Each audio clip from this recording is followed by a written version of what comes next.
Morning, YouTube. It's Lee in a Fishbowl. It's Monday, September 29th, I think. I always want to grab my phone and look at the date. I forget to look before I start my videos. But anyway, I just wanted to do a really quick update while I had a second on my IUI that was Saturday. So, basically, if you watch my other videos, you know this, but just a little background. Friday, I had 2 follicles on each side, both measuring 20 or more. So I had 4 mature follicles. So I did a trigger shot Friday, and then because the follicles were pretty large and they were all like pretty much the same size, the nurse felt like we probably ought to do the IUI sooner rather than later. Fortunately for us, we had covered our bases in BDing, baby dancing. Just so happens the day before the IUI, the day before the scan on Friday, so Thursday.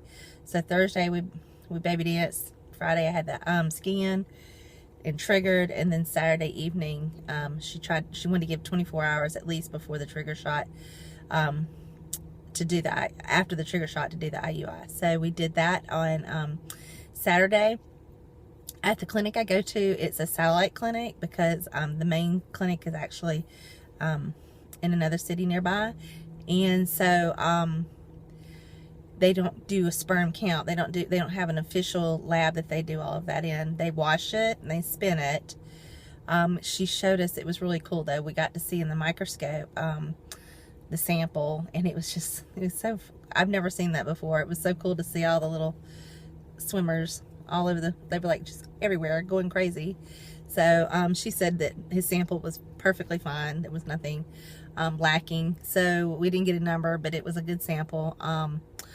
And so we did the IUI about 5 o'clock, 5:15 on Saturday afternoon, and it went very smoothly. She was kind of warning me that they use disposable speculums. They're plastic, so they're a little dry, she said, and she doesn't. And this is something that's different from my last RE. My last RE would lubricate. This one doesn't. They don't, because they feel like it can be detrimental to the sperm's environment. So they did not do anything like that. And she's like, I'm just warning you, it can be a little ugh. But it was fine. She got it everything positioned like it should, and she was cracking me up because my case is so odd. I mean, everything about me has always been difficult, like how to find my ovaries on the scan, how much medicine works for me, and it's just one thing after the next. So she was joking me about how hard. She said, your cervix better not be hard to find, but it was extremely easy. It was like right there, which is just, a key. It should be, if you're fertile, your cervix should be right there. And ready to go. So it was, and she had no issue getting the catheter up in there and injecting it where it needs to go. And then she let me lay for about 10 minutes, and my husband was there. He stayed, and actually K2 went with us too, but he stayed out in the lobby and played on his laptop. He really didn't ask any questions. If you saw my last video, he was kind of curious about what was going on. He thought we were going in for another ultrasound. So and he was just like, that's fine. So he played on this little iPad thingy, and we did our little thing. And so it was that simple, very simple. Didn't have any cramping, no pain, no nothing. She did say I had a good bit. She said it looked like my cervical mucus was great. Sorry, I know that word's gross, but I hadn't noticed it in my daily dealings. I've not noticed a lot of it other than like last week. But this week I had not noticed a lot. Excuse me. But I did notice yesterday when I woke up yesterday morning, so Saturday night after I went to bed, when I woke up Sunday morning, I had a ton. And I don't know if it's because the procedure loosened it and it all kind of came out, but it was a ton. So I guess maybe it's up there and I just don't know it. So that was all good, and we went out to get a bite to eat afterwards, and then came home. And I took the day off from church and rested and just tried to chill and relax. It was kind of a rainy, yucky day here anyway, and so my hubby said, just stay home and relax. So we did. And we watched Once Upon a Time. It caught up on, we're all the way to season 3 now, trying to finish so we can catch up with what's current on TV. But so yeah, that's it. Other than that, I think the HCG shot is really giving me some symptoms. I don't know. I had a lot of my chest is extremely sensitive right now. Like, I don't even like anybody hugging me. Like, K2 comes up and hugs me, I'm like, ooh, be careful. But it was like that kind of before the trigger, but it's worse now. So that is one thing I think that probably the trigger exasperated. I'm having some acid reflux, which I've had before when I've been pregnant. So I'm sure that's the HCG chemical or hormone creating that. And then I'm just tired, and I've had a few waves of nausea. All of that's from the trigger. I mean, obviously nothing symptom-wise. That's way too early.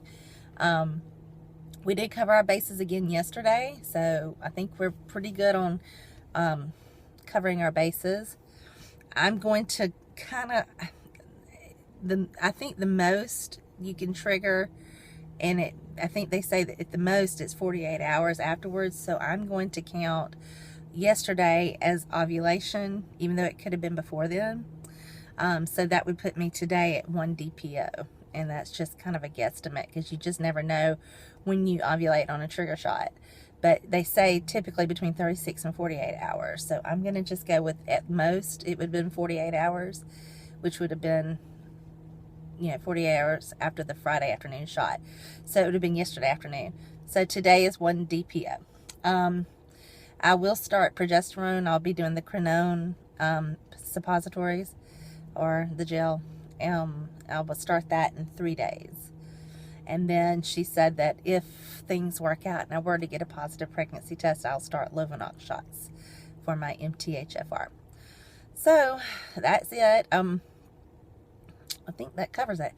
Anyway, I just want to say thank you for all the sweet, encouraging words on Facebook and YouTube. It was very nice, and I really appreciate it. I'm just very grateful to have an opportunity to even have an IUI. I really thought I was going in Friday to get a canceled cycle and actually just kind of be done. I don't know. So, Lord proved me wrong so far. So, I'm just going to hold on to that hope, and we will just see how it goes. So, say some prayers for me as the next 2 weeks go by.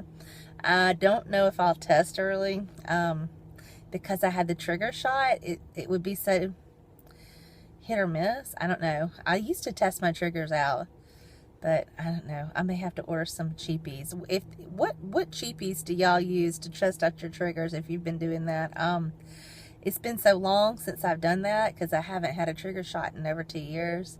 So I don't know what test is really reliable right now. I guess I could get Dollar Tree test and just get like 10 or 12 of those.